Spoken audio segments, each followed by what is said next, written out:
I find my Twitch consumption's actually probably gone down quite a bit in the last 3 to 5 years. Well, I fuck can't you, focus I'm done on with it. this interview.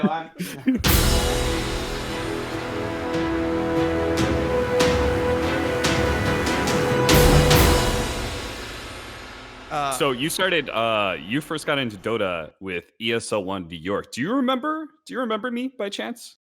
I won't be insulted at all if you don't. What the fuck? What the fuck kind of questions? I feel like I got this. I feel like I have this bond with you, Cap, and I'm going to tell you why. Really? Because you got me to read Red Rising. Oh shit! Yeah. Yeah, and so like every time I'd fucking pick that book up, I'd see Cap's face. You know, like, oh, it's so good. Like I read it. So. Yeah, man, we're practically best friends as far as I'm concerned. I'm a little disappointed that you would, come at me like, no. This is more of an indictment of Cap's seriously. self-confidence. He's like, there's no way. Like, from my perspective, when I worked ESL1 New York and you were the host, you were the stage host for that. And from my perspective, it was like very early on in my casting career, and it was djWHEAT. And I was like, oh shit. And we were also very separated at New York. I remember like the panel and talent it was in the back in that weird. Yeah. So no, it's not like we got to interact that much, but I was just like, oh, that guy's like I've seen that guy for forever, No, I would say that it's hard not to, it's hard not to remember, right? Everyone that you get a chance to work with in esports, like, I mean, I'm sure you know this and understand it, but there is just kind of like a bond, an attitude, a feeling. I mean, people are really grateful for being able to do something like that. And I don't know, man, like that's one of my favorite things about esports or Dota or whatever is just, right, the people you meet and get a chance to work with, etc. So yeah, I remember a lot of that shit more than I remember like what I actually was doing 20 years ago. I mean, my esports memories are probably some of my most vivid and fond memories. So I definitely feel that. I guess I've never worked on more than one game outside of like I've done some like PAX work and something like that. So the people that I work with, like I have very intimate relationships with. Right, you hate them by this point, right? Yeah, like, at this point in time, I get like, it. I want to punch Toby in the face every single time I see him. But no, I get it. And so I wasn't sure if that applied to you because you've worked so many games in that regard. No,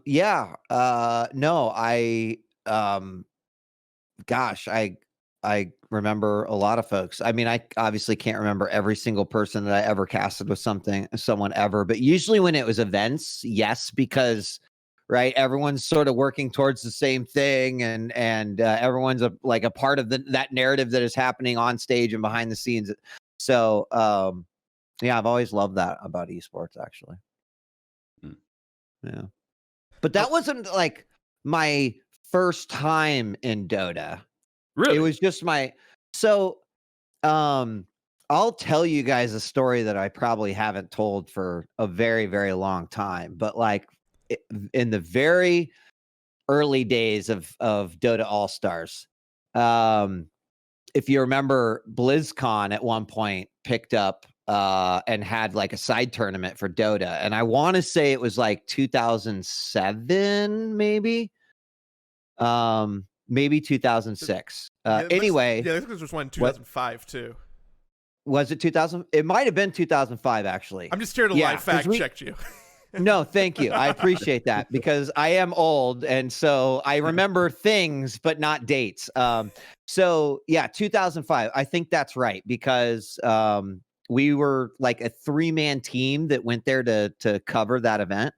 And after the event was over, right, like really impressed with sort of Dota and the little tournament and the players, and it was hype as shit, and it was way more hype than that WoW stuff that was going on, and but afterwards, I started. I think it was on Team Liquid, actually. You can probably find the post, but I made a somewhat controversial statement that said, I don't think Dota can make it. And a lot of people were like, whoa, what the fuck is this guy spitting? Like, who let the fucking FPS dude into the fucking room? Go back and to I was like, Quake, no. I'm like, hold on. Like, let me give you, and at this point I had 5 years in esports, so I was feeling pretty much like a fucking expert at that. No, but I was like, here's how I see it. And I'm just going to be real, is that if I wanted to get into Dota All-Stars, I had to get a copy of Warcraft 3, and then eventually I had to get a copy of the Frozen Throne, right? I had to get, like, in the latter part, the expansion too. And then I have to find the right version of Dota All-Stars, and then I have to make sure it's the right one, and then I have to join Battle.net, and then I have to find it, and then I have to go, et cetera, et cetera, et cetera. And I'm like, this is like, it's amazing this game is as big as it is, but my biggest concern is that how do you get new people into the game when you have something that A, isn't owned by you, and B, right, it's just a hard sort of way to get into something. And I've made the same criticism to other mods. And so, man, a lot of people hated me for a long time, and I totally get it. I get it. I understand. But there was actually a couple people, believe it or not, years later, when Dota 2 comes out, and like, I think it was after the first TI, and people were like, hey, I totally understand what you were saying now. Sorry that I called you a fuckhead or whatever else I said. But it was so amazing. Like, that was the first time, I met, like, Kuroki and, like a few others that were, I think even Fear was playing back then. I mean, all the like old school players and whatnot. But I had a deep appreciation for that game early on. But I was just like, I don't know how it becomes, right, as big as it could be, despite the fact that it was fucking huge. So that was kind of my first run in with Dota. Actually. Yeah, the entry barrier for Dota has always been high. It still is, just a knowledge aspect of Dota 2, now, and like getting into and the knowledge. Physically getting into the game was an entry barrier back then. You like go to a lobby, you're like, boy, I want to try this Dota game, and you just instantly get kicked because you're downloading the map, and everyone's like, nope, fuck that guy, fuck that noob. He's never played Dota before. He doesn't know how to download the map and put it into the Warcraft 3. That's why I never played a game of Dota All-Stars, because the one time I tried to, I got kicked from a lobby, and I'm like, well, I must have done something wrong. Time to go play Orcs, I guess. Like, whatever. I'll pass on that. All the other custom games, people had no problem letting you download the map, but Dota, man, Dota people are like, And one thing hasn't changed is that, the fan base was rabid even back then. Like, I understood why people were angry and why it was like, those are words that should not be spoken. It's totally fine. But like, I appreciated the passion that the community had. And I saw it right for the first time really at BlizzCon. And that was, I knew about the game, but then seeing it and seeing people react the way they did, that was the part that, like, my esports brain was just like, holy fuck, this is amazing. And I had no fucking idea what was going on, right? Like, Dota fans have just always been destined to have a chip on their shoulder, whether it's Warcraft 3 or it's League of Legends or it's something, man. There's always a reason for us to be like, yeah, fuck those guys, fuck everybody else. Is that just esports fans in general, you guys? A little probably bit. Maybe the older ones who are like, we're counterculture, so they feel kind of like they have the chip on their shoulder. I don't know if the younger generation feels that way or not. Yeah, do Fortnite fans have a chip on their shoulder with Valorant coming out? Like, I'm sure they're not. Yeah, I don't know. I mean, it even goes even a little deeper in terms of how many people, like, well, let's take a poll. How many esports do you watch, Cap?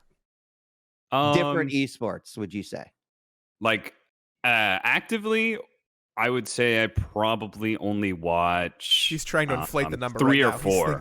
He's thinking how to make. I probably only watch 3 or 4 at a time, but over the course of like my so time you're just watching gonna say esports, numbers. You're not gonna actually like name the games.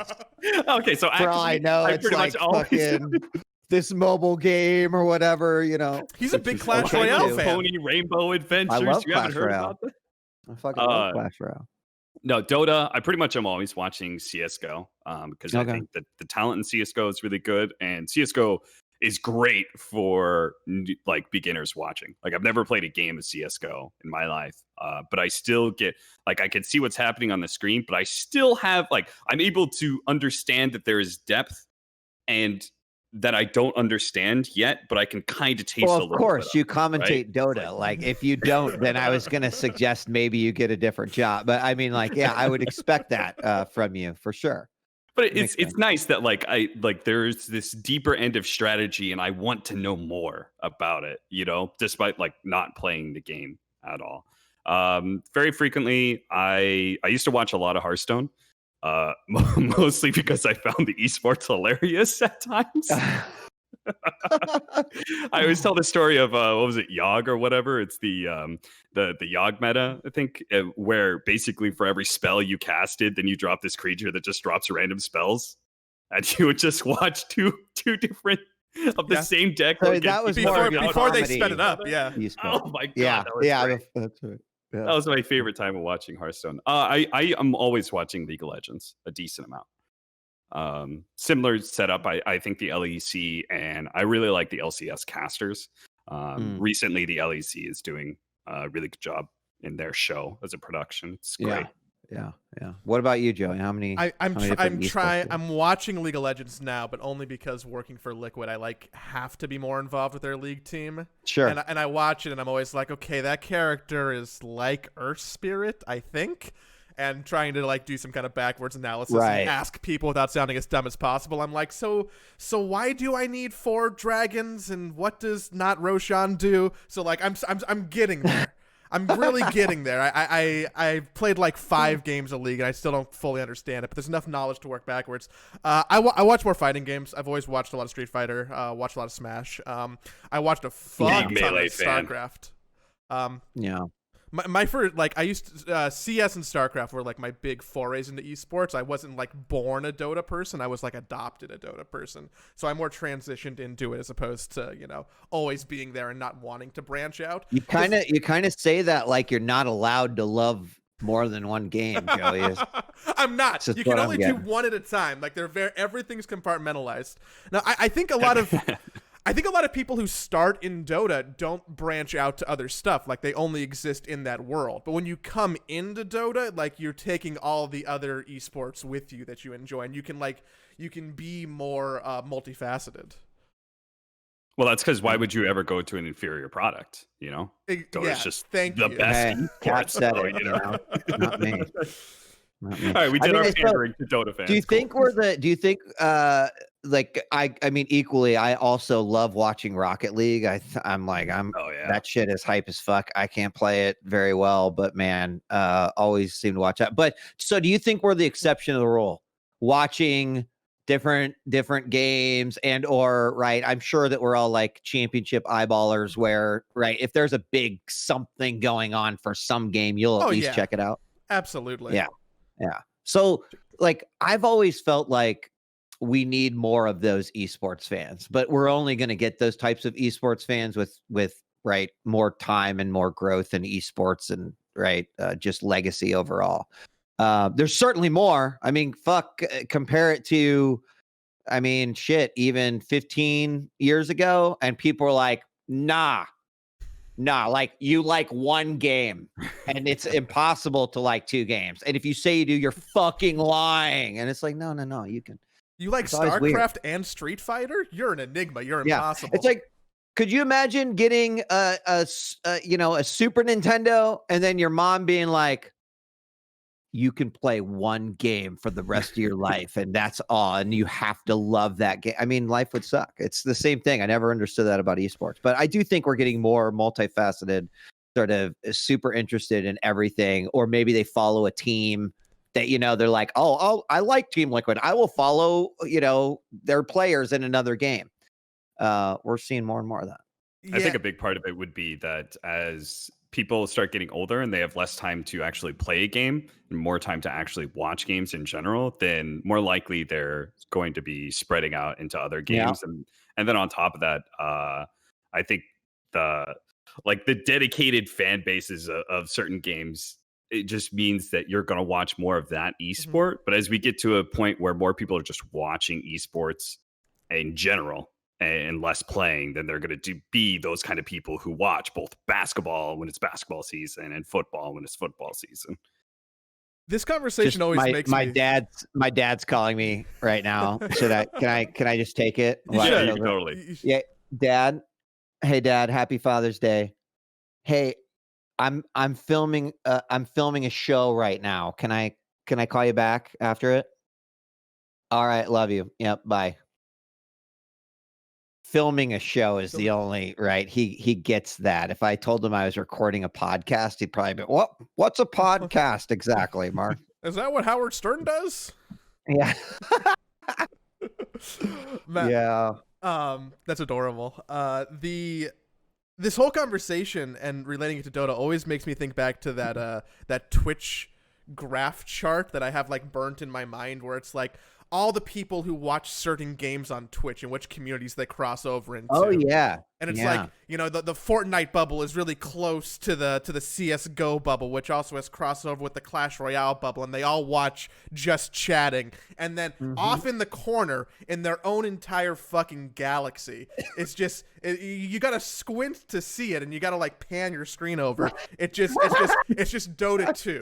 And there's like a very small connection to League of Legends and a very small connection to Starcraft, and that's it. No, CSGO. The best connection is to CSGO because they're Valve games, so all the Valve fanboys can watch both.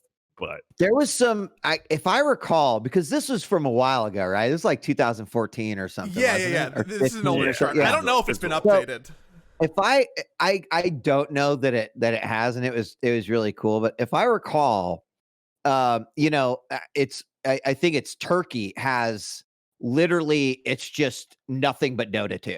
Right. So there are a couple of Eastern European countries that all they do is just watch and or stream Dota 2. And I think that in some cases, I bet you that was literally throwing some of that data off as well. Or it's just like, man, they really are on their own island over there. It's like, no, it's just Turkey. They're just fucking, they're like messing up the baseline. It does feel that way though sometimes. Like, do you have any like, I guess nerves is the wrong words, but like concerns if you're like, oh, I'm gonna go do a Dota thing. Like, here's a whole ecosystem of people who like know of me as you know, like a father of esports, but like not anymore. Not anymore. I used to because like, I mean, dude, it's like, you know, Quake. First time I did something that wasn't Quake. Oh shit. Oh, we're losing wheat. It's over. Like, get the fuck out. We didn't want you anyway. It's like, guys, dude, come on. Like, WCG has multiple events, right? They asked me to, and it was a WCG event that made me say, I'm never going to cast one game for the rest of my life. Like, this was back in like 2002. I was just like, I just can't. And so I feel like I've been through that so many times, again with StarCraft 2, right? New audience. They're like, oh, fucking Wheat did Worlds. What a traitorous piece of shit that guy is. Like, fuck.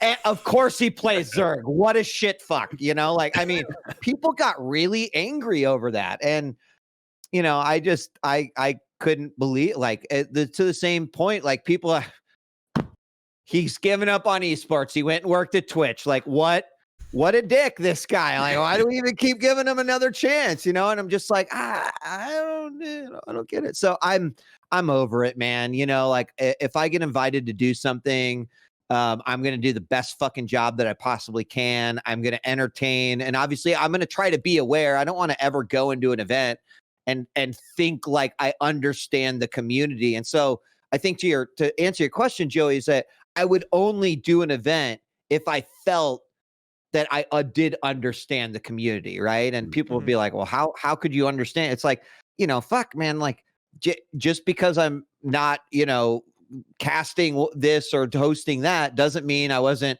looking at our Dota 2 every day, or looking at our esports, or looking at our League of Legends, or, you know, like just keeping up with the casters who are casting the tournaments that are going on, watching. And so, I do feel like there has to be a comfort level at some point, or I have to feel like just incredibly confident. Like I love this game so much. The example of that is that I got asked to cast some Clash Royale a few years ago. I fucking love Clash Royale. I'm like, I don't know what this audience is like, but you know what? I fucking love this game. And anyone that tunes in will be like, that guy loves this game. And that's all that really mattered, right? That's kind of how I see it always needing to work. And I've turned shit down because I'm like, I don't know if, I can get excited about doing something like that, which has made it really easy in terms of feeling confident going and doing another game or getting in front of another community. What was the harshest reaction, like of the other side of the coin? What was the harshest reaction you got from a community of you going into them? That they're like, who the hell is this guy? Or like, he doesn't really care about our game. Yeah. I mean, there might have been a little bit of that with Dota. Oh, yeah. Dota had to be on the list for sure. And I think if I recall, it was pretty funny because, there were also a lot of Starcraft 2 fans that were Dota, and they're like, yo, hold on a second, like this guy has done this and this. And then someone else might be like, and I fucking used to listen to this guy in 1999. He did Quake. And so, I mean, those true heroes out there, like, I'm sure not changing the mind of a single person, but not on Reddit at least. Yeah. But there was even some, there was a little bit of that at the beginning of Starcraft as well, just because people were like, here comes another one just trying to get on the money of Starcraft 2. It's like, you really don't know what the fuck you're talking about if you think it's a money play. But I expect a little bit of it, and it's okay, man. Communities are passionate. I used to be in a place where I'd be like, fuck Gen, this community's going to like hate, and you feel like you just get over it. Was that like get over it with time or get over it with like the numbness of repetition of people beating you down for shit like that? a little bit of both. I mean, you've always heard like, well, if you're going to put yourself out on the internet, you better have a thick skin. It's like, yeah, I do. I agree with that. But I'm a fucking, I wear my heart on my sleeve. I'm a sensitive guy. If I fucking had time to answer every single troll on the internet, I'd fucking go for it. But I think you learn to balance, the fights you can take and the fights you can't. Remember that like one guy eat my cornhole, mid laner, if he says like you're fucking garbage and whatever, like, Valve isn't gonna go, that one guy on Reddit did say that you're garbage. So it's just right. It sucks because you never want to see that shit. But I guess at some point you just have to be like, look, there's going to be people out there that aren't going to like it, or they want it one way, and that's cool, man. Like I try not to hate on people for what they get so passionate and love so much, because I get passionate about what I love and shit, and I don't want anyone to get on me for that. So anyway. What I learned about this is that I have too much time on my hands, apparently. That's the reason I'm responding to Reddit comments. I need to be busier. I mean, don't get me wrong, dude. I still I've got to get one in every once in a while, but I'm usually like, it's, you get to that point, it's like, oh shit, it went past the line. Now I'm going to fucking respond, motherfucker. Yeah. Yeah. Man. I was listening to last night to prepare for this a bunch of episodes of First Person Origins, which I was super excited to. I guess you can officially call us sister podcasts. We're like sure. family household names. We can link to each other. Something like that. We can almost call this cross promotion if we wanted to. Jesus. Wow. You might want to slow down on the excitement there. I'm not sure if you really have. This is like a stepbrother situation where you're like father married somebody else and you're not really happy with this. Like that's how you're not happy with it. No, you shouldn't be happy being related to our podcast. I see. Yeah. I see. Well, I'm happy. I mean, Thresh is the one you might have to worry about, right? He's pretty on the straight and narrow. So, yeah, that's why they set me over, not Dennis. Yeah, exactly. I'd be able to handle our shit show. Yeah, I'd be like, so Dennis, have you ever shit yourself in public? Because we're really trying to figure out. I'm sorry, I shouldn't have asked that while you were drinking. We're really trying to. I'm convinced, Marcus, that everyone has done it, and Cap disagrees. This is a frequent topic, which we don't oneself in public. What? Yeah. Like, have you ever unintentionally shit yourself? Not in public. No. I'm gonna find. He's asked so many of our guests this question, and he's convinced that everybody has done it in their life, and nobody has said they have. See, I think I mean, I really appreciate your ambition, Joey, but I think you'd get a lot more success if you just got people to admit that they have shitted themselves, right? It doesn't matter where it happened. I'm like, because I could say like, yeah, I definitely that time where I'm like, honey, here, it's like, oops, I've got to go change my shorts. Like that is a fact of life that happens. But I mean, not like at the Walgreens. The house, I make smart decisions when I'm outside the house when it involves those types of things. I don't know what that says about you, Joey, because so I don't know. Maybe say if someone says no, you should say, well, have you at least ever shit yourself? And then you're probably going to get them to say yes, right? And then we'll back them down into a corner. Well, we'll like start at the apex, and then we'll come down and we'll find the median point where they actually meet. Yeah, and then you can revise your data and say, okay, look, like most people have at least shit themselves, and we found that there are quite a few people that actually have shit themselves out in public too. But you're not like driving home the whole, right? The point that you're here instead of Thresh, though, is because I can ask you that question, and I think that he might just close the Discord call if we're like, what? Why are we are related somehow? What would happen is Thresh would be like, I have not. However, I guarantee you I have made other shit in public. And then he would talk about how he played some intense mind game in a game of Quake. And he got someone so scared thinking that, they knew their every move that they shit themselves in a seat at a PC bank. So that's what you probably would have gotten. So hypothetically, let's say I haven't listened to the podcast. Hypothetically, of course. Yeah, because Cap does a lot of research. He's playing the audience. We're role playing right now. Cap is the audience. I'm role playing the audience. Got it. What is the podcast about? The podcast, obviously called First Person Origins, is kind of about origin stories. And what we really like to find out is sort of where does someone come from? How did they get into what they get into? And then we like to explore this whole idea of like, what is your superpower? This comes from Dennis and one of his big contributions, but he believes in, I've heard this before, is like everyone has a superpower, right? His is an intuition, and that comes across a lot in like his business. Of course, it came in his play. My superpower is undoubtedly just like passion. I just like to get super excited and evangelize things and try to push things, into the future. And so we get a chance to just kind of deep dive and discuss a lot of this stuff. And we try to, I know everyone says like, we try to be your not so typical interview show. Well, it's pretty typical in that it's a fucking interview. It's people talking to each other, but it's really cool because we're getting to tell some of the stories that you aren't necessarily hearing. I mean, some examples is a lot of people, our next upcoming episode is Fatality. And a lot of people are like, yeah, I know this and this and this about Fatality. But really, when you hear, his story and kind of what actually drove him to be a 12-time world champion, it's fascinating shit.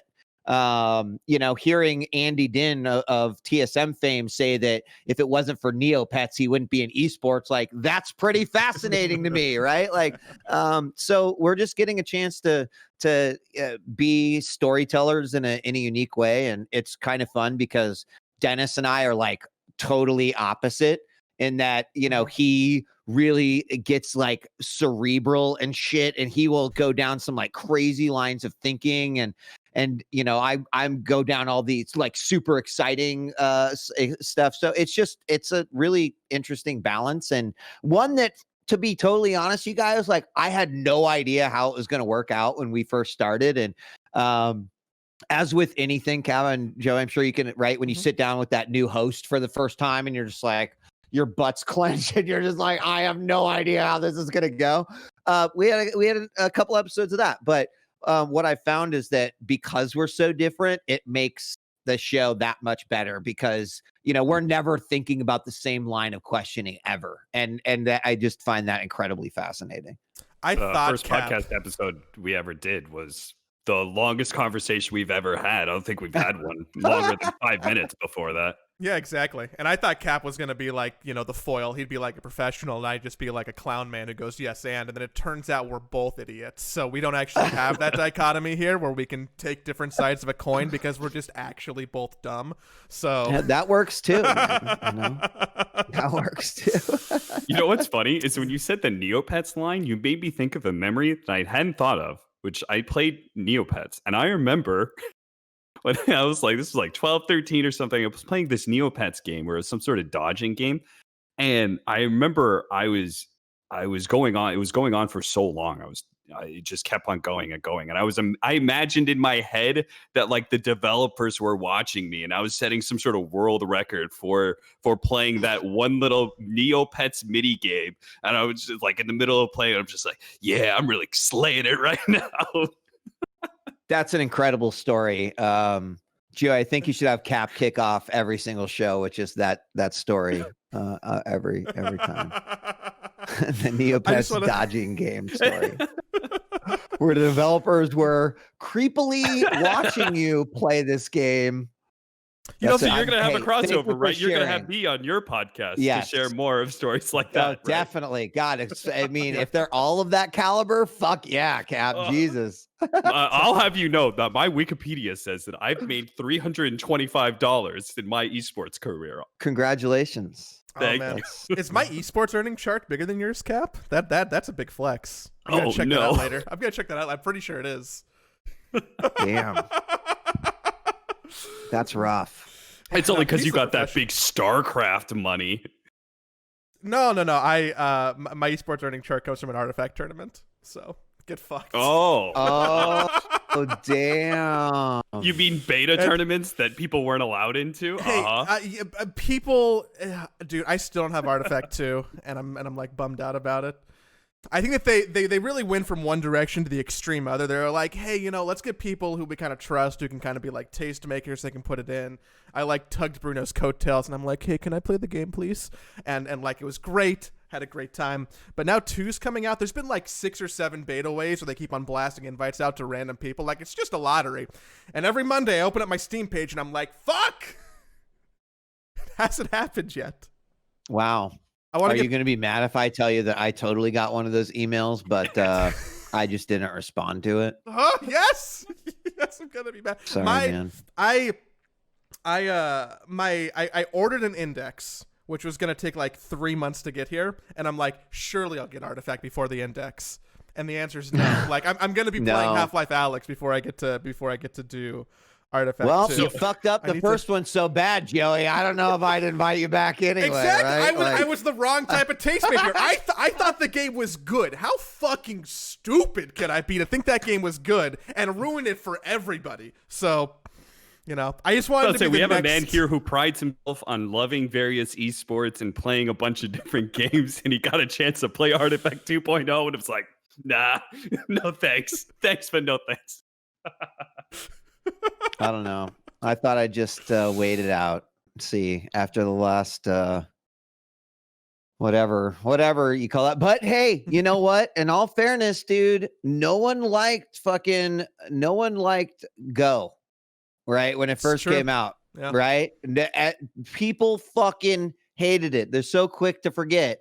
But that has to be one of the greatest comebacks in like the history of esports, is to literally go from like, fuck you, I will play 1.6 until I die, motherfucker. And then to be like, holy shit, you did it. It's impressive. So actually, just based off of their history, they might actually do it. Who knows? Maybe. All right, that's the headline for this podcast. Artifact 2.0 is the new CSGO. I'll make sure to title it that. Good God. Oh my God, dude. Clickbait City. We're trying. We don't know how to get new people into the show without guests who are more famous than us or clickbait. So that's really that's all that we're working on. Dude, I get it, man. It's like it's hard, man. It's hard. I like how we started our podcast at a time that is like terrible for podcasts.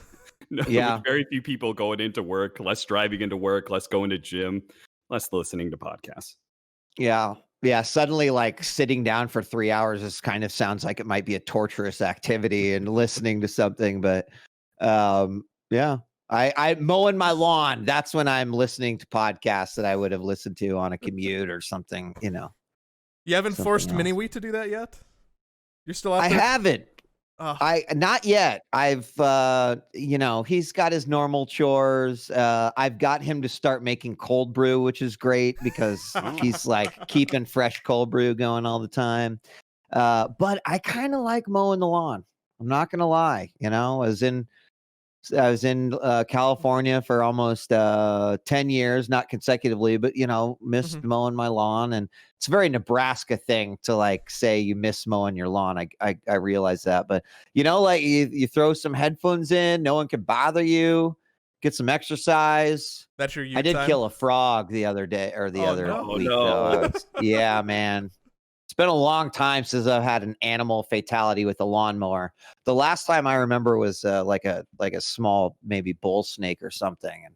And yeah, poor frog, man. He was just chilling out in the high grass up against the house, and I couldn't react quick enough, man.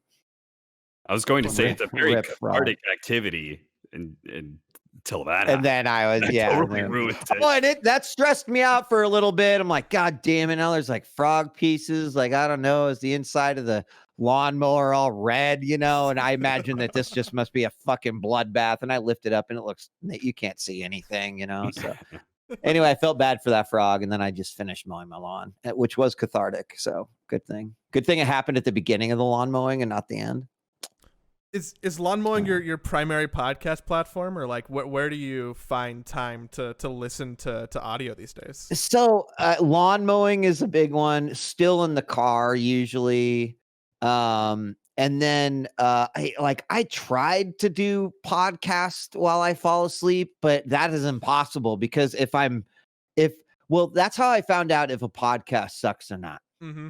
All right. If I listen to it and I fall asleep, I must not have liked this podcast anyway. Like, because if it's good, then I get hyper fixated on just listening, and then I might be closing my eyes, but I won't sleep. And then I'll get to the point I was like, I can't listen to this right now. Like, I either need to sleep or not. So it's been a tough one. I have that problem with The Last of Us right now. So I'm getting ready to play Last of Us 2. I'm waiting for my roommate to finish it because we're cheap and only have one disc. That aside, I'm like, I remember nothing of the first game. There's like overarching stuff. Someone gets bit. Ellie's young, a dead daughter, stuff like that. But any of the moment to moment, I just don't remember. So I'm like, I'm gonna watch all of the cutscenes, like on YouTube in movie form, so I can just know what I'm getting into. Back when I played 2. I've been trying to watch it every night for the last 4 nights, and I fall asleep within 15 minutes. And I'm like, fuck. If I can't get excited to watch and relearn The Last of Us, am I really that excited for the second game to come out? Am I really that excited to play it? And now I'm like, probably not, I think. Yeah. That game's been getting raked, man. I don't even know. I've been trying to stay away from spoilers because Me too. I'll play it. I'm like, you know what? I did invest my time into that game, not only once, but twice, because I played the remake. And, enjoyed the game. The remake was gorgeous, but like, I kind of feel like, well, God, I've invested so much time. If I don't play it, am I, do you have I waste all those cycles getting excited? Do I what? Do you have that sunk cost fallacy in other media too? Because I feel very much the same with TV shows. Like if I watch a show that I think is good for 2 seasons and then goes bad for 2 seasons, I watched all of Weeds and all of Dexter and all these shows that just I really needed to cut ties with halfway through. But I'm like, well, I started it. Oh, 1,000%. I'm totally that way. Unless it just really, I'm trying to think actually. I don't think there's been a series that I'm just like, I'm out. I can't do it anymore. I pieced out on watching 13 Reasons Why. I'm like, this is I cannot put up with it. That's the last one I've seen. They just came out with season 4, right? I haven't seen that one yet. Which is why don't unless you're like incredibly fucked up and like want to laugh for the wrong reasons. It's like tragically comic at this point. Like, I don't know what they're doing. I've heard many similar sentiments come out from folks. So that will probably, I mean, it's not happening anymore, but remember like 2.5 years ago, you used to be able to say, oh, I'll watch that when there's nothing else to watch. But like, that's fucking impossible now because there is always something new or different or else to watch. Or like, just when you're like, all right, I'm all through season 2 of that show that you just got done with. I mean, hey, I'm all for it. That compounds so much in a world with Twitch too, because even if like I watch a lot of TV, I'm a big TV person, but balancing that with there's a Dota tournament on, I need to watch this LCS game, and that's just thinking about the esports. It's not even being like I want to watch streamer X go do whatever the fuck they're gonna do for a couple hours. Like there's no time left, and I feel like I'm not great at multitasking. Like I'm not very good at being like, let me watch this person stream a Hitman level because I think it's gonna be funny, but also let me like fix up a spreadsheet.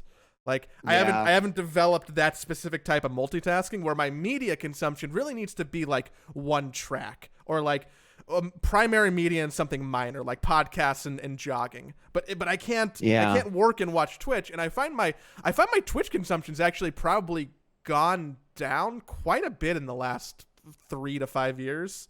Well, fuck you, I'm done with this interview. Wrong person to say that. It becomes even weirder. Because all three of us, it's like tangentially or maybe directly related to our jobs. So consuming this content is also part of our jobs. Like for me, like I feel guilty when there's a Dota tournament going on and I'm not watching it. It's like, I tell myself, I'll go through the replays. It's faster that way. Anyway, it's more time efficient than watching the live broadcast. But at some point in time, you just got to be like, no, I'm not gonna take up more of my time to do that. I watch most of my Twitch when I'm like working. It is my always on thing, right? Because it is pretty easy. There's an esports game I can watch. There's only a few streamers that I will truly just sit down and watch for extended periods of time. One of those was Kit Boga, but like I would find myself losing time to Kit Boga because I would get invested in like a fucking 3.5 hour call, and then I'd be like, well, I can't. I have dinner. I'm gonna have to cancel this meeting. Right, exactly. The other streamer who like, if I could always watch when he was on, I would watch. But do you guys know who Eris is? Avoiding the puddle. Yes. Fucking dude. I mean, I've always found Eris to be incredibly funny through all the years in Tekken and everything that he's done.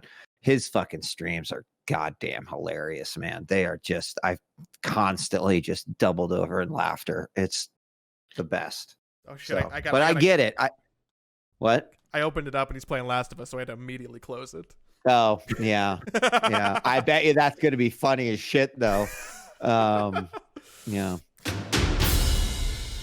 Hey everybody, we're here. Wheat's gone. We picked a random spot to come in and be like, hey, you follow the show on Spotify. Hey, you follow the show on Apple, or maybe follow the show on YouTube because you want to watch us. This episode, I realize if you're watching it on YouTube, you're probably like, wow, Wheat and sometimes Cap's video quality's bad, and that's because of my internet. I think the audio's great. The audio's great, but sometimes Wheat's it was bad for me. Wheat's video was bad for me too. So I think his internet was a problem mostly. I was gonna throw myself under the bus and take all the blame, but if you want to do that, it's our guest fault. God, Marcus will never listen to this, right? Anywho, so that's only for the people who are watching. I'm very sorry, but if you want to watch, you can do it on YouTube. Otherwise, please follow us on your podcast player of choice and leave a 5-star review on Apple, because if you do and we read your review, we'll send you something. Just message me. So I think we got a review here, Cap. What's the latest review? 1994 Illmatic said, fun times, informative, entertaining, a great way to keep up with Dota on commutes. Cap is well spoken and full of interesting stories and pro scene insights. Agree with all of that. Leaf is well versed in various topics and has grown on me. A great highlight to my ears and days. You missed the opportunity to say it like a fungus. Grown on me like a fungus. That's all. It feels like half a compliment, but I think I'll say thank you that's regardless. Definitely a compliment. That's 100% a compliment. Yeah. It means the more he got to know you, the better he thinks of you. And that's always a good thing. No matter where you start, people can be prejudiced against you for all kinds of things and looks and voices and things. But as long as they get to know you and think you're better than they were before, that's a good sign. Amen. Also, we are not doing one this episode, but we are still taking voicemails. You've heard them in episodes before. If you haven't, you should listen to the end. They're kind of funny. At least some of them are. I think most of them are. If you want to call in and leave us a voicemail, the number is 805-328-4024. Call, leave a voicemail, put it on the show. It'll be fun. We need more of them. We got a couple in the tank, but more always helps. So call in and let's go back. Let's go back to Marcus. He's much better than both of us combined, I think. I've been taking my time a lot into D&D streams and and catching up on VODs and stuff. Like that's another big time sink that I've been having to deal with. Yeah. I mean, I would say my gaming is suffering the most during the pandemic, which is weird. I feel like my gaming should be like, but I like that's been part of that is like sitting down at my gaming desk to do work. And then I kind of just, when I'm done with work, I'm like, I don't know if I want to be here. Right? I should go do something. But I don't know. Clash Royale has been what I've gamed the most during the pandemic. But Path of Exile second. I've been doing a lot of Slay the Spire because I can just pick it up on my Switch and go lay in bed and kind of watch something in the background. And I've been doing a lot more Dota during the Battle Pass, but yeah, it's crazy because working from home now, like you've been working from home for like a hot minute, right? But mid pandemic, like my work desk is my gaming desk, and it's like I don't really. I've been in this chair for how many hours for how many days straight? Like I like the chair. The desk is nice. I'm perfectly air conditioned. But I just feel like I need more of variety, and it's making me not want to sit down anymore. Like, I don't know if I just need to do work outside or take my laptop and go somewhere, but I haven't quite, it's been 3 months, and I still haven't really found the best balance between doing the work from home thing properly. Yeah, it's weird because I'm like, well, just Wheat, go play fucking Final Fantasy or something, right? Like, you've got that TV out there, you don't have to sit down at your computer. But then I'm like, yeah, but then I'm going to have to like play at least 2 hours or else it's not going to like feel like I've done. So what I've been, other than like Clash Royale, which is just pick up and play. I recently, when I moved back to Nebraska, I finally had space again, which was nice. And I've always been a big pinball enthusiast. So I finally got my first pin, quickly got my second pin, and I'm about to get my third one. Damn. So it's great because you flip it on, you play a game, you fucking flip it off if you have time for a game, or you play 5 games or whatever. And, that's been a lot of fun. And I've been learning a lot about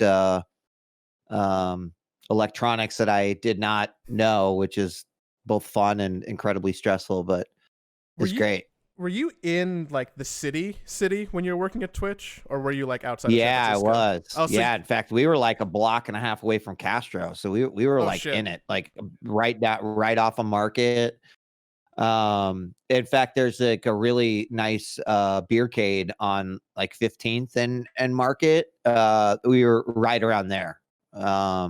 And I was bummed because the month we moved, they were about to expand and take over this other restaurant. It was a really nice place. It was really great. Used to go there and play pinball and shit. So, but yeah, we were in the city. So you went from we didn't have room for anything. Yeah, you went from as cramped as possible. What's that? You went from like being as cramped as possible to actually like being able to breathe a little bit.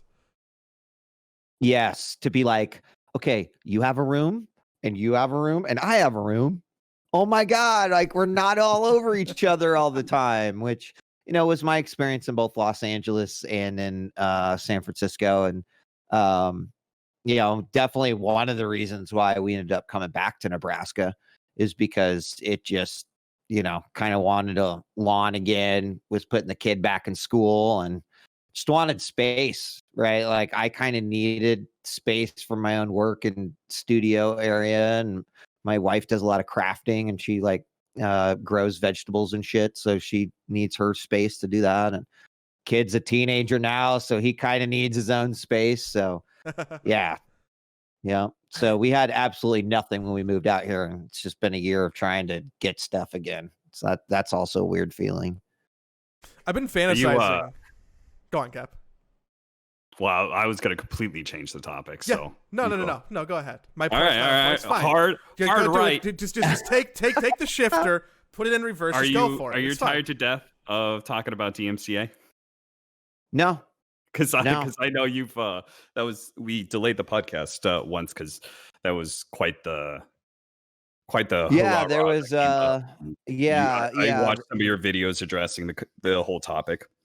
Yeah, I mean, there was the DMCA stuff that came up recently. It was all like very interesting, and there was a lot of different narrative threads happening at once, right? And that was like the crazy part about it. There was sort of like some of the issues with people not being able to delete clips. There was the issues with just the lack of basic education on DMCA.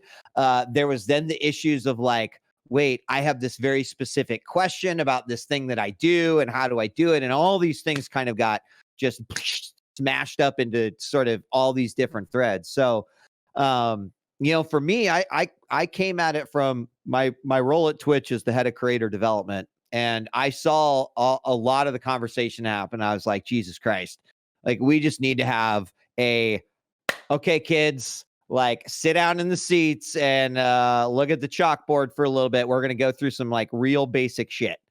And it's incredible still how many people are like, okay, wow, I knew some of that, but I didn't know these parts, and that's good to know. And now I can kind of like go forward and what I need to do. So is really interesting because I felt more than anything, it was like a awareness thing that happened, right? And I feel really bad for kind of the right how it all transpired and whatnot.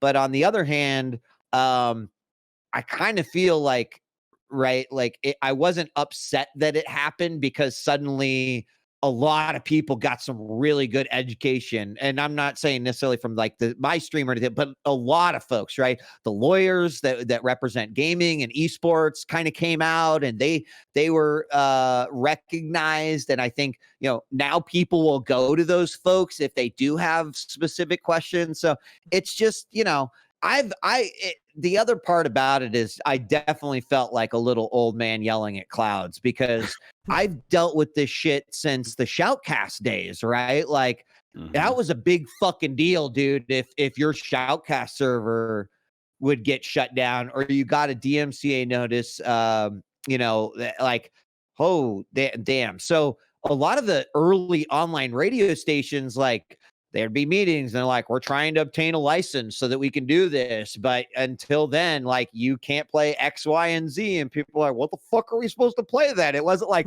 there was all this easy to access music just that get on you could Monster legally Cat, play, fine. right? So that's also, well, you know what? It's like so the late 90s, early 2000s in the Shoutcast world, people mostly played fucking techno, because it was like the only thing that you were probably not going to get tagged with the DMCA with, right? But if you play even back then in like 99, 2000, you played a top 40 song, man, whew, forget about it. Like that was bad.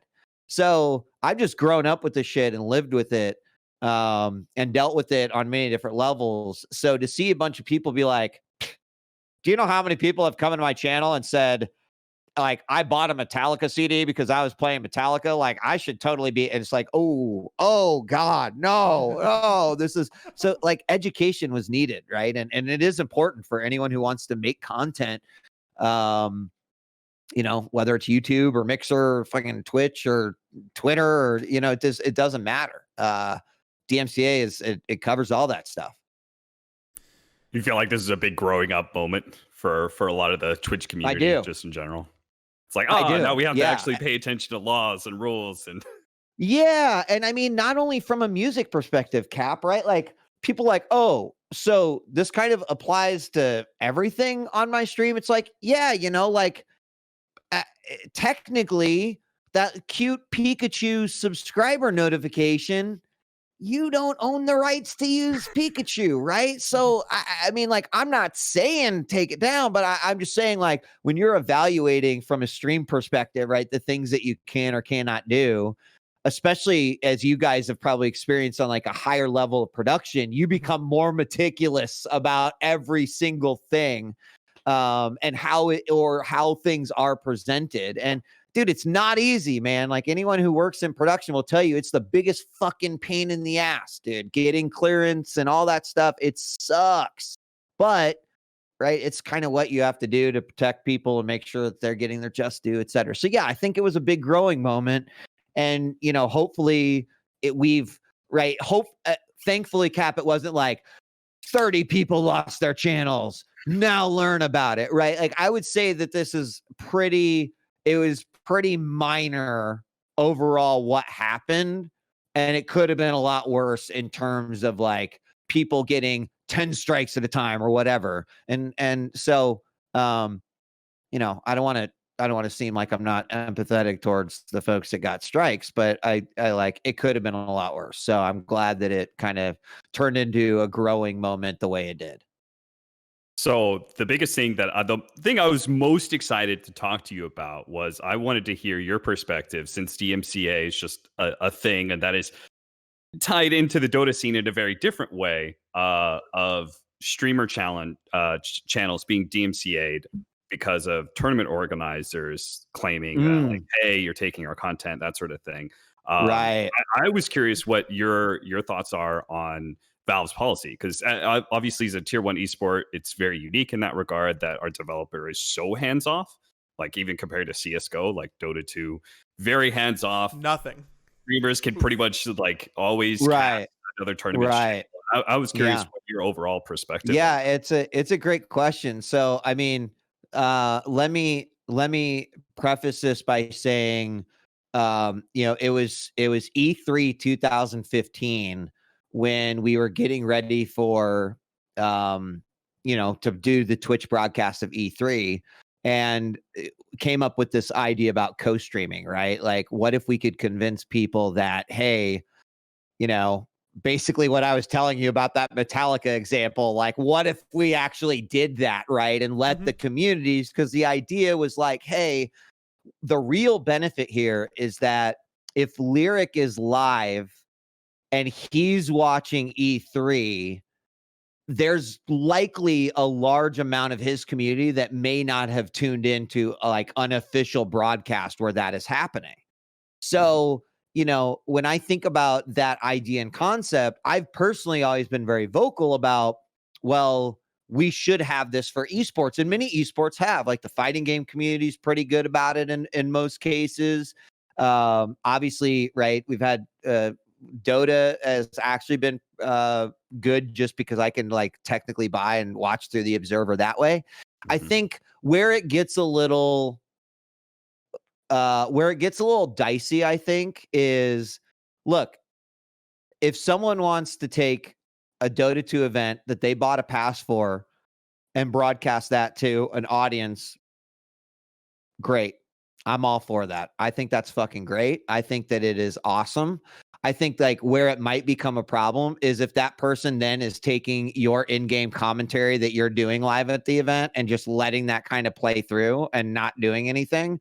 I realize it's kind of up to every single TO in terms of, what they're going to flex. But I wish that they'd kind of embrace it, right? Like, for example, Riot has done, right, we will, find co-streamers to do it. Zero is an Ultimate Smash player who will ask permission from the TOs to like talk over the tournaments, right? Like, I would say if you want to do it, just go ask permission.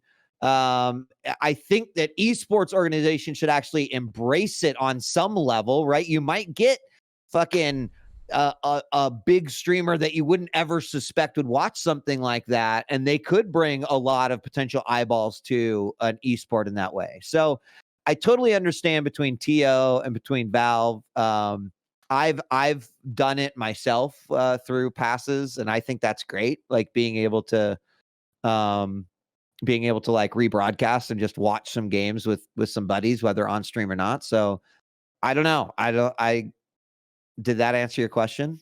A bit, yeah.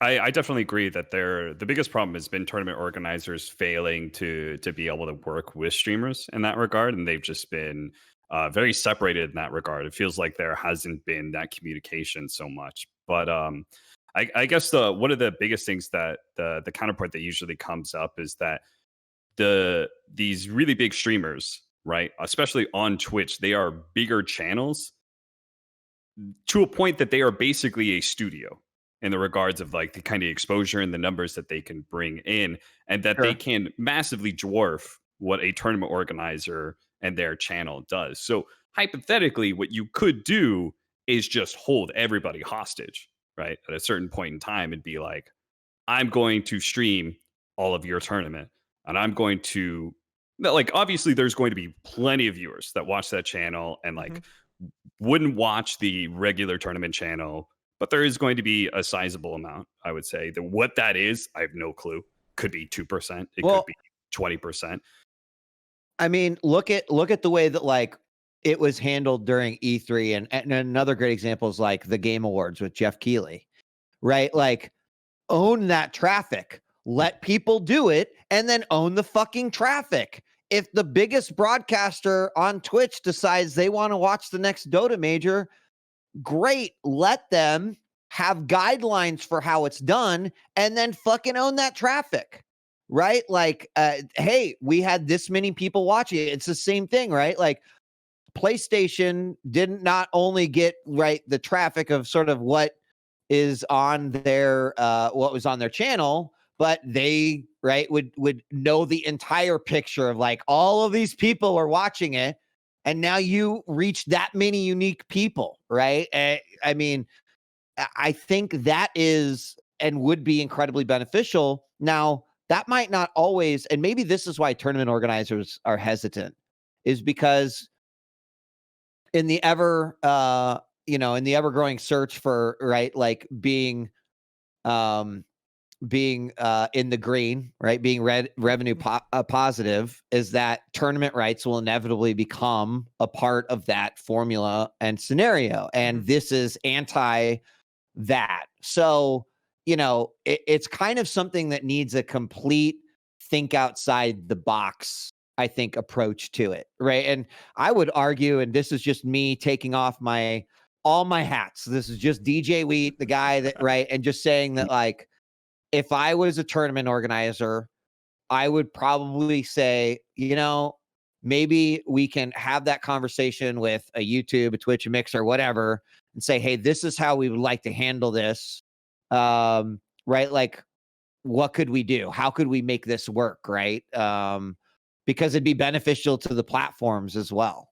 So I don't know, right? Would you, I think, would you guess that the TOs would not want to walk that path because that could potentially harm their ability to, or might drive up the prices of like, the cost of licensing a year of X league, or the rights for this in this country or whatever? I don't know, man. Esports definitely, like, that is kind of a problem, because the other thing is that esports is fucking global, right? So we've seen esports carved in various regions before, but there's also easy ways around that because it's the fucking internet, Yeah.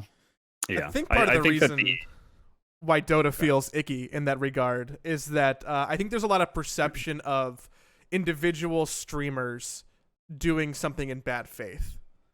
That they're like, oh, like I don't really care because I'm allowed to do this technically under Valve's guidelines. So like, I don't give a fuck about this tournament. I don't give a fuck about what the community says. Like, I'm doing this for me. So I think that's where it gets a little bit more messy in Dota sense. is that you get it's streamers who are like, whatever, doesn't matter. I don't really care about the greater economy. I'm just like, well, this works for me, so I'm doing it. Right. And by Valve's kind of how they've got it all sort of specced out, there's not much that a tournament organizer can do about that. Is that correct? That's correct. Yeah, yes. that's what if I am playing? Unofficial word that Valve has put at some point in time is that they kind of don't want studios to fight up against. So they don't want Beyond the Summit, for example, to just start casting all of WePlay's events.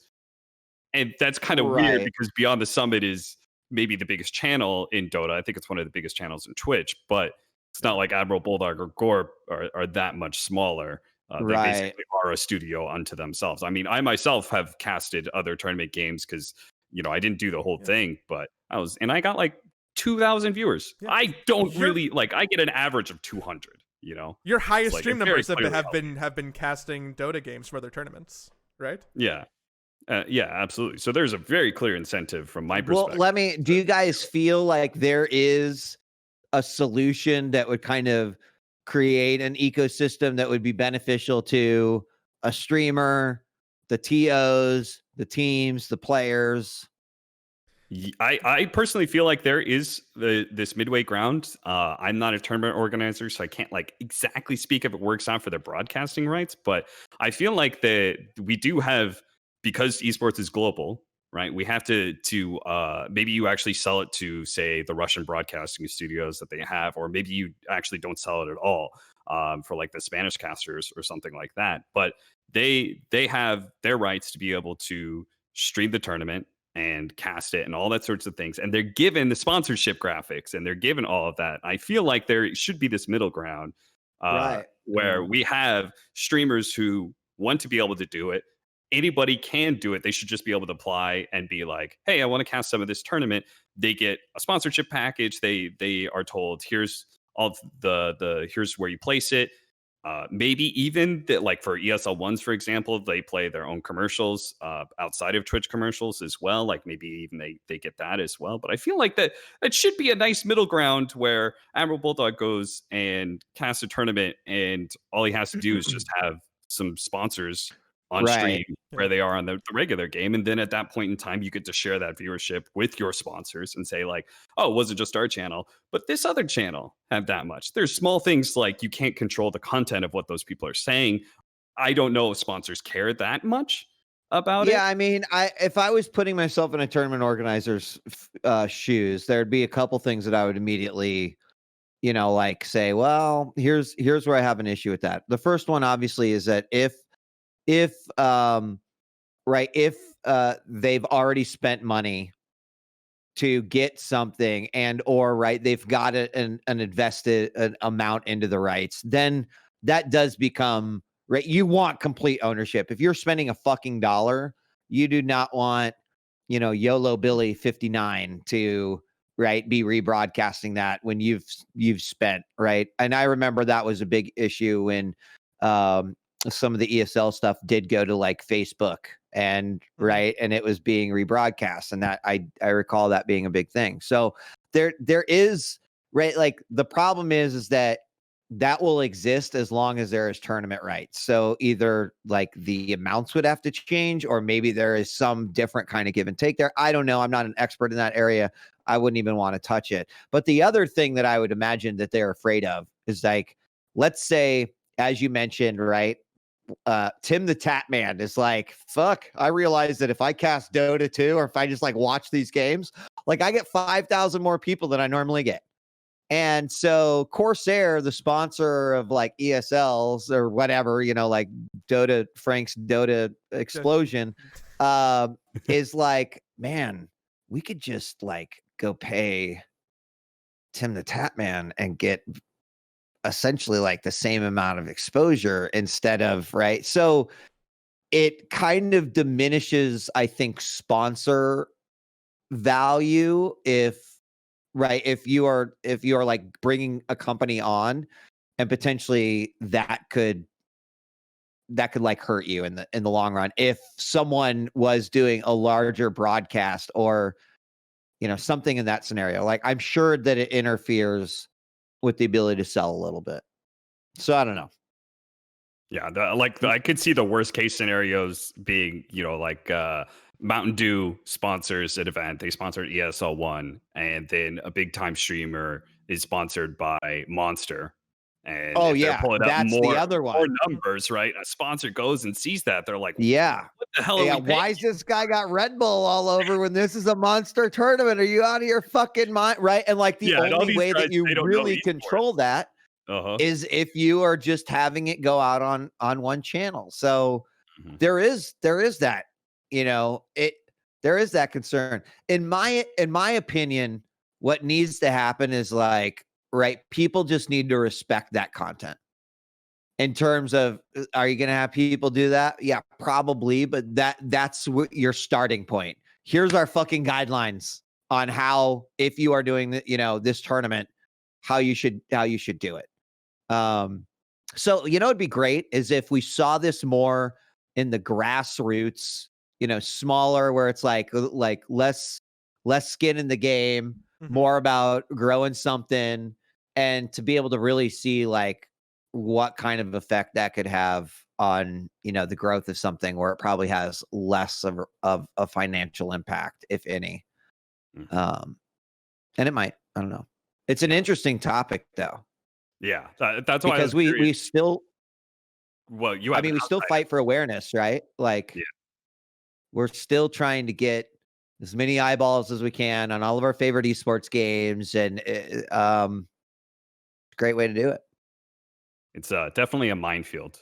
And the thing that I do appreciate about it is that I feel like there is some sort of common ground, but at least Valve's more hands-off system allows for that common ground to be found more naturally. Or experimentation, like people can try stuff because there aren't as strict rules. Like you try something with a Riot title and you're like, whoa, what's going on? Not just compare apples to apples, but so I do see the good in the freedom, right? Yeah, I agree. Essentially, we're going to see this all play out over the next 5 years. This is going to all be a big deal. It definitely is. Why 5 years? Is that like an arbitrary time frame, or is that like a big brain? It's somewhat arbitrary because there's no way something's not going to happen by that time. Gotcha. We're already seeing what happened with 2 years of Overwatch, right? Like right now, we've seen the inflation of league rights. We have seen violation of rights in some cases. Yeah. Ask Activision if you want to have a tournament, right? Like just so it's going to come to a head at some point, and probably each individual publisher developer is going to make whatever call they make, but it's just inevitable, right? I mean, someone always kind of feels like they're getting screwed in the current status quo of esports. Hasn't that always been the case, though? So someone's always a little bit. I mean, I kind of try to look at things like, right, what happens in traditional sports and some of the battles over broadcast rights, and a lot of times it just comes down to the fucking dollar bills, right? And the thing is that like a lot of times that doesn't matter because they're like, cool, we've got Mary and her team of 59 salespeople that'll go out and drum up $250 million in sales for this event. So it's just like, yep, pay $100 million for it, which is like, well, that's not really the case in esports right now. So, but it's probably also really shitty to be like, cool, we'll pay a more appropriate licensing fee for the status quo, and then never being able to grow from that fee. Right. I don't know. So that's why I say 5 years, because it just has to happen in 5 years. I don't see a world where are you still this doesn't shake out. Are you still hyper bullish on esports growth in general like that, or has things like Overwatch League or the concern for tournament rights to organizers or outside money coming in like made you concerned at all to be like, oh, are you having any like old flashbacks of something bad's gonna happen? No. Is there an esports bubble? Oh God. So there's been 7. That's not true. I've actually answered it. It's like, there is a bubble right now, but there's an important but. There's a second bubble within that bubble. And I would even go so far as to say there's a third bubble within that bubble. Oh, so Inception. Can someone call the Leo. esports bubble break? Yes. But the first thing that's going to break is the outer layer, which is the ridiculous amount of money that is coming in to esports that has no foreseeable fucking sane ROI. Mm-hmm. And so the question is if that bubble bursts, does that fucking burst the other bubbles? And the answer is no. What I think happens is the people that got burned by that first bubble because a bunch of fucking flames shot out are going to probably back off a little bit. And then that middle bubble's just going to continue to grow like it would anyway. Because if you did erase Overwatch League and you erased the Call of Duty League tomorrow, esports would still be here. Mm-hmm. Nothing would change other than probably a lot of rich white dudes would be like, oh, okay, well, you know what? I was reading about peanut farms. I'm going to go invest in one of those. That we're not hurt. We're not hurt. I mean, I constantly, commend sort of the TI Battle Pass model and what that has done to essentially create not only a large event, but revenue and prize payouts for, I don't know if it is a lightning in a bottle, if this can, ever be duplicated on the same level, but it's just like, it's one of the most fucking intelligent models that you could possibly come up with that doesn't necessarily need all this fucking inflation to make it happen. And it's got a return on investment. So, yeah, I'm still bullish because we've heard about a lot of big money sports teams come in over the last 3 years. Mm-hmm. What do you guys think has changed over the last 3 years? A lot? Or do you think we've had natural change over the last 3 years? I see more, not just the sports teams, but like the big money sponsors like your Verizon, T-Mobile, Coca-Cola, MasterCard. And those are great. Yeah, I look at that. Are you worried about? I get fucking excited when I see that, but I also I think about their ROI on it often, and I'm like, are they think that this is like a good speculative play for them? Like either they get Fuck in. Fuck yes, dude. 100% It is a good play. Look at the demographic of esports. That are your future fucking buyers, your future money spenders. You're already people aren't watching fucking television as much. They're watching Netflix, which has no ads. That does them no fucking good. They're watching YouTube and Twitch and whatever. That does them great. So those folks aren't going to go away unless they're somehow attached to the sports team that decided that paying $40 million for a franchise spot was a good idea, but they have $40 million to spend. So it puts a lot of money into esports, but right, exactly. So, I mean, frankly, so can Coke. I mean, like if they come in, it's like, cool, it's a dandy fucking line that they just blew and it's right. But they're going to reach an audience that they know they need to reach, right? No, that's why I'm confident that esports is in a really good place, that even the largest bubble bursting cannot have a trickle down effect the way that it did in like 2008, right? Probably when Mountain Dew got burned by CGS. And then they were like, yo, fuck this shit, man. I am out of here. Like, you were supposed to be the chosen one. And look, I think it was almost 9 years before they got back in the game. Yeah. 9 years. Yeah, but they are back. I think one of the best examples of that advertising in Dota anyway was the Mercedes-Benz sponsorship for ESL 1. Mm-hmm. When that first came in, I remember the community was like, why the hell is Mercedes-Benz trying to sell Benzes to us? None of us can afford this shit.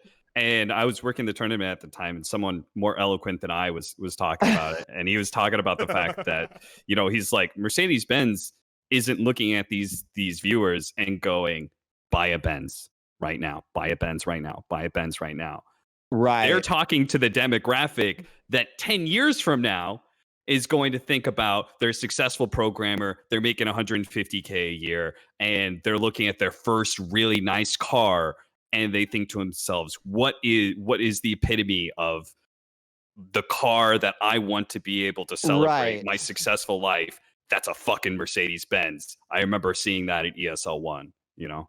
Yeah, and I mean, like, that's right. That's actually car marketing in general, because, you know, have you ever like watched a car commercial? Like, Jesus Christ, I really do want a Ford F-150. You know, I didn't realize it's like, no, man, people already knew they wanted a Ford F-150, but there is something about constantly putting your brand into a spot that people then are like, I have a positive connection with that brand.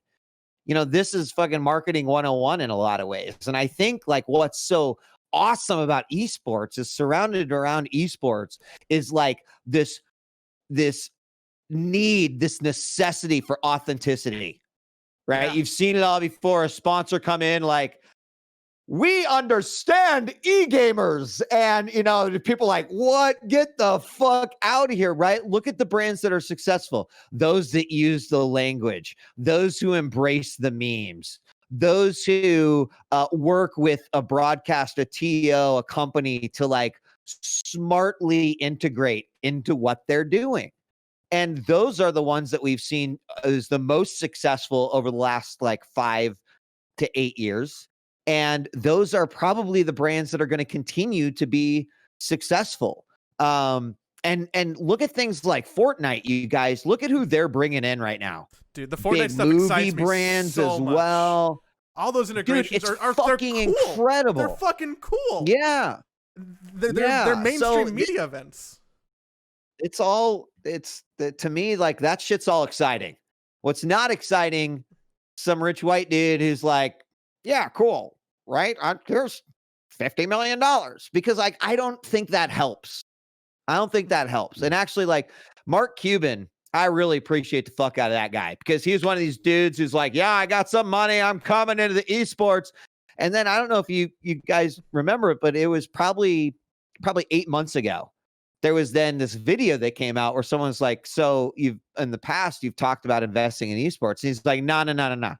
Like, it's not ready. I've done all the research. I've seen what people are doing. I've talked to a lot of people that understand this space much better than me. He's like, I think there's something there. It's huge. It's big. It's growing. But that's not an investment for me. Not yet. And I'm like, dude, wow, that's amazing, because you didn't get bamboozled when a lot of people did. And I'll die on that hill. I mean, people can get fucking mad at me all they want, but I'll stand by it. I'm, you know, right. I mean, conned, man. Yeah. Man. Yeah. On that note, I feel like we should let you enjoy Father's Day with your family. I'm committing the cardinal sin of dating a podcast and record it. We took up, we don't have kids. Dude, we've been in quarantine for 3 months. It's been right, like my family was like, "Hey, for Father's Day, get the fuck away from us for a little bit," and I'm like, cool. Is that a gift for me or for you? No, I'm just kidding. Yeah, we're grilling tonight. It's supposed to thunderstorm, so we're gonna do thunderstorm grilling. I'm sure that's probably a terrible idea, but fuck it, right? Take the spatula and just hold it above your head as high as you can. Right. Just you know, see, it'll be like a science experiment. Something. Loki. Oh. No, man. We appreciate your time very much. It's wild to even do a podcast with you. I mean, I have like high school memories of my mom calling me over and being like, "Oh, it's dinner time," and I'm like, "But mom, Live on 3's on." So like, you know. Awesome. It's been a minute. I hope a lot of people go over and check out First Person Origins, because the episodes are great with you, Thresh, Jeff Keighley, Reggie. There's another one I'm forgetting. The Valorant guy's There's a name few. I don't know. We'll have 6 on Tuesday. So the next one's coming up, Fatality. We just recorded Red Eye. Spoiler alert. Man, now I'm forgetting one. But you know, Slim, Steven Lim from who formed the Valorant team. It's been good. We got some exciting guests coming up, so I'm sure people will enjoy it if they check it out. Yes. And if not, then I would ask you to file all complaints to Joey and Cap. Yeah. Thanks. If you want to leave them a bad review, Joey. Yeah, that's true. I common trope on our podcast. Our viewers complain about things that Joey does. So thank you. Yeah, okay, Joey. They're all my fault. To be fair, I just absorb them all. Thank you, Wheat, for your time. We appreciate it. First Person Origins. Follow you on Twitter. It's djWHEAT. Watch more Twitch.